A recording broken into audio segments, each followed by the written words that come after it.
हरिओम प्रभु जी। अध्यात्म प्रश्न परिषद में आप सबका स्वागत है। आज राजकोट से कौशिक गोस्वामी जी ने 2 प्रश्न पूछे हैं। गोस्वामी जी रामकृष्ण परमदेव के परम भक्त है, बहुत सेवाभावी और बड़े उच्च कक्षा के साधक है। उसका प्रश्न पहला ये है कि जप ध्यान के लिए सुबह जल्दी उठना चाहते हैं मगर उठ नहीं सकते, उसके लिए क्या प्रयत्न करें? देखो प्रभु जी, सिर्फ प्रयत्न से तो काम नहीं चलेगा, कोई उपाय भी करना पड़ेगा। वास्तव में जो परिपक्व इंसान है उम्र के हिसाब से उसको 6 घंटे का आराम चाहिए, 6 घंटे की नींद चाहिए। तो सबसे पहली बात तो ये है कि शाम को जल्दी सो जाए, वही सुबह जल्दी उठ सकता है। अगर आपको 4 बजे उठना है तो कम से कम आपको 10 बजे सो जाना पड़ेगा, एक बात। दूसरी बात, दिन में बहुत ज़्यादा अगर हम नींद लेते हैं 1 घंटा 2 घंटा, तो भी शाम को जल्दी नींद नहीं आएगी, और जल्दी आएगी नहीं तो जल्दी उड़ेगी भी नहीं। ये दोनों बातें हमें निवारण करनी है। एक उपाय ये भी है कि उसका महत्व हमारे मन में, जिसका महत्व होता है, आपने इस पूछा है ना, जप ध्यान में सुबह जल्दी उठना चाहते हैं, तो ये चाहत है ना, ये चाहत कारगर नहीं हो रही, इसका मतलब यही हुआ। एक उदाहरण हम देते हैं। समझ लो कि कोई एक स्थान का आपको एड्रेस दे दिया जाए, जैसे हमारे रामकृष्ण आश्रम के दरवाजे के कोने पर आप सुबह 4 बजे 10 दिन तक रेगुलर जाओ, वहाँ आपको एक साधु मिलेगा, आप उसको सिर्फ प्रणाम करना, वो कुछ बोले चाहे ना बोले। लेकिन 10 दिन में कोई एक दिन ऐसा आएगा, हर दिन साधु मिल भी सकता है, नहीं भी मिल सकता है, एक दिन शायद वो आपको पारसमणि दे देगा। और शर्त यह है कि आपको अलार्म नहीं लगाना है, किसी को उठाना जगाना नहीं, आपको अपने आप से उठना है। तो आप उठ जाएंगे कि नहीं उठेंगे? कोई भी 10 दिन, पहले दिन गया साधु नहीं मिला, फिर भी जाएगा, दूसरे दिन जाएगा, साधु मिला, प्रणाम किया, कुछ नहीं मिला, फिर भी जाएगा, तीसरे दिन, चौथे दिन। उसको किसी को जगाने की जरूरत नहीं पड़ेगी, अलार्म लगाने की जरूरत नहीं पड़ेगी, अपने आप 4 नहीं 3:30 बजे उठ जाएगा। कारण यही है कि पारसमणि का जो महत्व हमारे मन में है, ऐसा महत्व और किसी का नहीं है ना। तो जब हमें किस लिए करने हैं और उसके लिए हमें इतनी तत्परता जगानी है, इतनी चाहत जगानी है कि हमारे शरीर में ही बॉडी क्लॉक फिट हो जाए, फिर किसी अलार्म की जरूरत ही ना पड़े। तो एक किस्सा मुझे याद आ रहा है। रामकृष्ण परमहंस देव को किसी ने पूछा कि महाराज जी, भगवान कैसे मिले?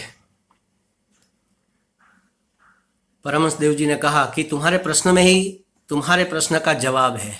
उसने कहा, कहाँ जवाब है? मैं पूछ रहा हूँ भगवान कैसे मिलेगा। तो उसने कहा कि बस लग जाओ, कैसे मिलेगा, कैसे मिलेगा, कैसे मिलेगा, कैसे मिलेगा, कैसे मिलेगा, मिल जाएगा। बस उसी तरह चाहत, हमने कहा ना, उठना चाहते हैं, बस चाहत को बढ़ाओ और प्रज्वलित करो और प्रज्वलित करो। नहीं, हमें तो उठना ही है। तो एक तो ये उत्तम ये उपाय हुआ। अब प्रयत्न ये करना है कि हमें नियमितता को बनाए रखना है। वैसे भी जीवन में 3 चीजों को बहुत ही नियमित रखना चाहिए, हमारी हेल्थ के लिए भी, हमारी आध्यात्मिक उन्नति के लिए भी।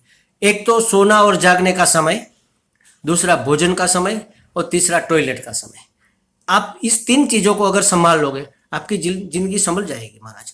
लेकिन हम इतने प्रमादी हो गए हैं, उसका महत्व नहीं अंकलन नहीं सही पहचान सकते, इसलिए ये सब हो नहीं पा रहा है। फिर भी आप प्रयत्न करो। और उपाय एक ये भी है कि समझो आप अभी 6 बजे जाग रहे हो, तो आज से शुरू करो कि हम 5:30 बजे, सिर्फ आधा घंटा 5:30 बजे उठेंगे, और किसी भी परिस्थिति में उठ ही जाएंगे। आप तो उठना चाहते, लेकिन बेड आपको छोड़ना नहीं चाहती ना, उसको भी बोल देना है कि मुझे उठना है, बस चाहे नींद पूरी हो गई चाहे नहीं हो गई। अच्छा, कभी ऐसा भी हुआ कि 5:30 के बदले 5:15 बजे नींद उड़ गई, तो आप उठना नहीं, 5:30 बजे ही उठना, उससे न तो पहले न तो उसके बाद में। 10 दिन आप ऐसा करो, फिर आधा घंटा और आगे बढ़ो 5 बजे, फिर 10 दिन के बाद और आगे बढ़ो 4:30 बजे, फिर 10 दिन के बाद और आगे बढ़ो 4 बजे। बस 10-10 दिन में आधे आधे घंटे आप जल्दी जल्दी करते जाओ। धीरे धीरे सोने का समय फिक्स रखो 10 बजे, पौने 10 बजे, 9:30, आपको जो अनुकूल है। कम से कम 10 बजे सो जाना ही चाहिए जिसको जल्दी उठना है। और सुबह 4 बजे का समय अमृत वेला होती है महाराज। उस समय आप जो भी करोगे ना वो बहुत पोटेंशियल हो जाएगा। जप करो, ध्यान करो, कीर्तन करो, अध्ययन करो, वो एकदम पोटेंशियल हो जाएगा। वो फलीभूत होगा, जल्दी फलीभूत होगा। हमारे कम परिश्रम में ज़्यादा परिणाम मिलेंगे। तो ये तो करना ही चाहिए। आपकी ये तमन्ना है, बहुत अच्छी बात है। मैं तो चाहता हूँ कि हर साधक को कम से कम 3 बजे उठ जाना। मैं तो 3-3:30 बजे उठता हूँ। कभी अलार्म की ज़रूरत पड़ती नहीं, लगाया हुआ है, उसका बजने से पहले 15 मिनट पहले मैं जाग जाता हूँ और थोड़ी देर बेड में पड़े पड़े भगवान के नाम का स्मरण करता हूँ, फिर जाग। तो ये हो सकता है। तो आप आधा आधा घंटा करके इस तरह अपना टाइम सेट कर लो। फिर आपके बॉडी में ही क्लॉक फिट हो जाएगी, बॉडी क्लॉक हो जाएगी। वो अपने आप आपको जगा देगी। न तो अलार्म की जरूरत पड़ेगी, न तो आपको कोई प्रमाद। चाहे आप कभी लेट भी हो गए ना सोने में, किसी प्रसंगवश समझ लो, तो भी आपकी बॉडी आपको जगा देगी। जैसे समझ लो कि आपको एयरपोर्ट 3 बजे का 4:30 बजे का प्लेन है, वो पकड़ना है, टिकट आ गई है, आपको पहुंचना बहुत जरूरी है, तो आप किसी भी तरह जाग ही जाते हो ना।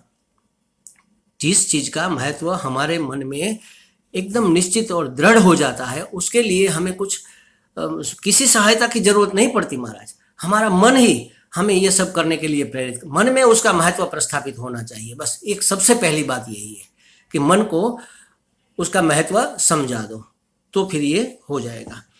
हम मानते हैं कि गोस्वामी जी के मन का समाधान हो गया होगा। उसका दूसरा प्रश्न है, इष्ट देव की कृपा प्राप्त करने के लिए और उनके चरणों में प्रतिदिन अनुराग बढ़े, उसके लिए साधक को क्या करना चाहिए। यहाँ पर भी करने ही की बात आई है। करने से अगर परमात्मा मिलते तो हम कभी के उसको पा लेते महाराज।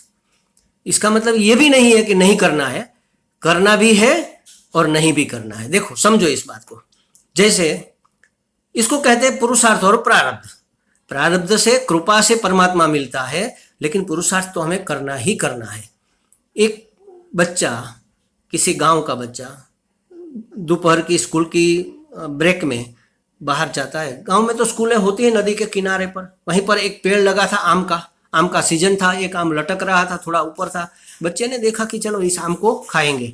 उन्होंने उसको पकड़ने के लिए कूदना शुरू किया, लेकिन उसके हाथ वहां तक पहुंच नहीं पा रहे थे। बहुत जोर जोर से कूदा, लेकिन थोड़ा सा अंतर रह जाता था। उसी वक्त समझ लो कि कोई एक बुजुर्ग वहां से निकले। उन्होंने देखा कि ये बच्चा कूद रहा है, कुछ करना चाहता है। उसने, क्या चाहिए बेटा, क्यों कूद रहा है? तो अंकल ये आम मुझे खाना है, लेकिन मेरा हाथ नहीं पहुंच रहा है। तो उस अंकल ने क्या किया, उस बच्चे को उठा दिया, ऊपर उठा दिया। बच्चे ने आम तोड़ लिया और खा लिया। अब ये बताओ कि बच्चे के प्रयत्न से आम मिला? नहीं मिला। अगर प्रयत्न से मिलता तो अंकल की जरूरत नहीं पड़ती। अच्छा, अंकल की कृपा से आम मिला?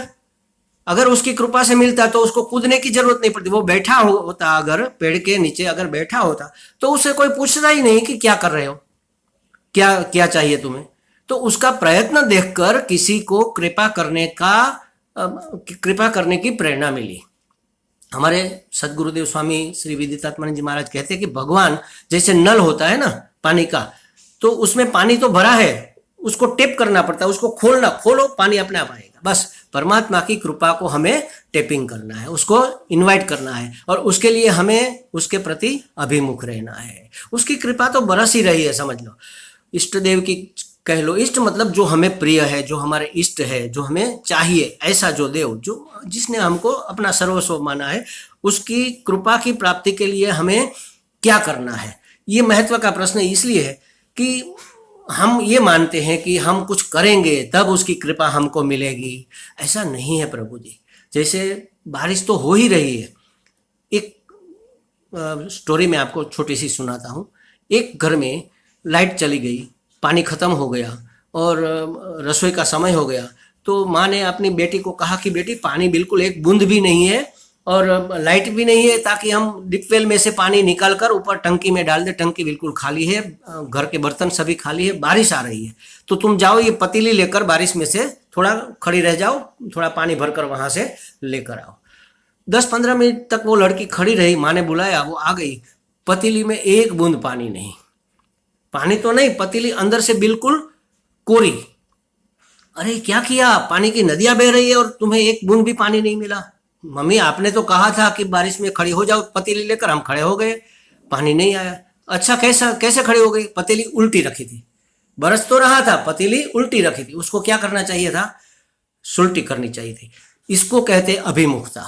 परमात्मा की ओर हमारी सभी वृत्तियों को अभिमुख अगर हम कर दे तो उसकी कृपा तो बरस ही रही है, हमें मिल जाएगी। बस वो कृपा तो कर रहा है, लेकिन हमारा रिसीवर हमारा पावरफुल होना चाहिए। अभिमुखता ही हमारा रिसीवर है। उसके चरणों में प्रतिदिन फिर अनुराग बढ़ता जाए। एक बार स्वाद चख लिया ना तो प्रतिदिन अनुराग तो बढ़ता ही जाएगा, बढ़ता ही जाएगा, क्योंकि ये नित्य वर्धमान है। परमात्मा का प्रेम नित्य वर्धमान है, उसका कभी अंत ही नहीं है, क्योंकि वो अनंत है और उसको चाहने वाला भी अनंत हो जाएगा, उसकी चाहत भी अनंत होगी। तो साधक को ये दो काम करने चाहिए। एक तो अपने आप को हरि शरण में समर्पित करके परमात्मा को अभिमुख कर देना चाहिए, अपनी वृत्तियों को, और वृत्तियों को कहीं और जाने से हमें रोकना भी चाहिए। जैसे पहाड़ पर जो ट्रेन जाती है ना, उसमें 2 इंजन लगे होते हैं, एक ट्रेन को खींचता है, दूसरा पीछे से धक्का देता है। तो हमें अपनी वृत्तियों को परमात्मा के अभिमुख करना है, अपनी मनस्थिति को परमात्मा के अभिमुख करना है और संसार से विमुख करना है। अरे महाराज आप तो कहते हैं आप तो सन्यासी है, आप तो संसार से विमुख हो सकते हैं, हम तो संसार में हैं, कुछ व्यवहारिक सत्ता में काम भी करना पड़ता है, तो कैसे अब उससे विमुख हो जाए? विमुखता का मतलब ये नहीं है कि उसको स्थूल रूप में उसको छोड़ दो, उसको निग्लेक्ट कर दो, उसका तिरस्कार कर दो, ये नहीं है। मन से हमें ये करना है, जो भी करें हम परमात्मा के लिए कर रहे हैं। जहां भी देखे परमात्मा को ही देख रहे हैं, जो भी सोचे परमात्मा के बारे में ही सोच रहे हैं, चाहे व्यवहार सत्ता में भी क्यों ना हो। किसी को मिले, कोई हमें डांट रहा है तो हमें समझना चाहिए कि बस परमात्मा इस रूप में हमें डांट रहा है। एक नरभेराम जी करके गुजरात में एक संत हो गए जो डाकोर के दर्शन के लिए जाते थे। तो एक बार उन्होंने, लुटेरों ने लूट लिया। लोगों ने कहा हम तो कहते थे जंगल में से मत जाओ, इस रास्ते से जाओ। वो इतने खुश थे, फिर भी लूट लिया, क्या उसके कपड़े भी निकाल लिए।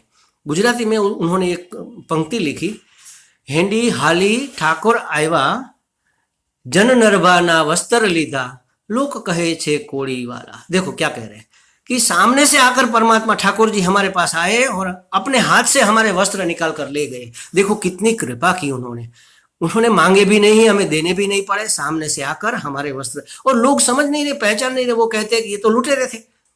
लुटेरे के रूप में परमात्मा थे। बस ऐसी वृत्ति अगर बन जाए तो व्यवहार सत्ता हमें कोई विक्षेप करने वाली नहीं है। हम समझते हैं ये दूसरे प्रश्न का भी समाधान शायद हो गया होगा। अगर इसमें और कुछ चीज़ें जाननी है तो आप हमें पर्सनली फ़ोन कॉल कर सकते हैं। उसका जवाब, पेटा प्रश्न अगर कोई है तो उसका समाधान करने का प्रयत्न किया जाएगा।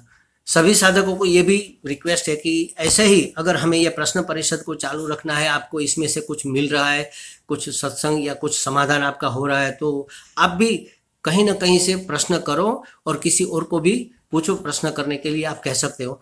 अब हमने अपना ये YouTube का अकाउंट एक बना दिया है, ये YouTube से ही आपको मिलेगी। हमारी इस चैनल को आप सब्सक्राइब कर सकते हो, अपने मित्रों को भी कह सकते हो।